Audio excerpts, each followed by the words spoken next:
तो केपीके में कालाबाग डैम का इशू बनता है। तो जब ज़ियाउल हक के दौर में गवर्नर फजलुल हक और ज़ियाउल हक की आपस में सियासी चटकल शुरू होती है, तो सरहद के लोगों के आगे कालाबाग डैम का एक इशू बनाकर दिखा दिया जाता है और लोगों के अज़हान में, वहाँ के भाइयों के अज़हान में एक नफरत का बीज बोना शुरू कर दिया जाता है।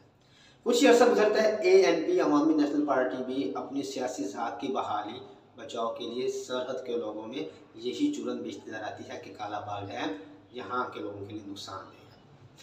अब वहाँ पर इशू क्या बनाया जाता है?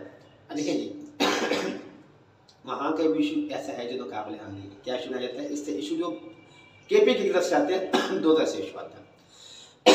पहले इशू ये बनाया जाता है कि अब कालाबाग डैम जब बनाया जाएगा तो उसका काफ़ी रकबा केपीके का होगा। तो उनका ये मुतालबा है कि उनको ये लगता है कि केपीके का जो रकबा लिया जाएगा उसका मुआवजा नहीं दिया जाएगा। अब देखिए, ये एक ऐसी अजीब सी सोच है कि इंटरनेशनल लेवल पर अगर आप गारंटी ले लें और गारंटी तो मुआहदों के तौर पर बात है, तो कैसे पॉसिबल है कि आपको आपके रकबे का हिस्सा ना मिले।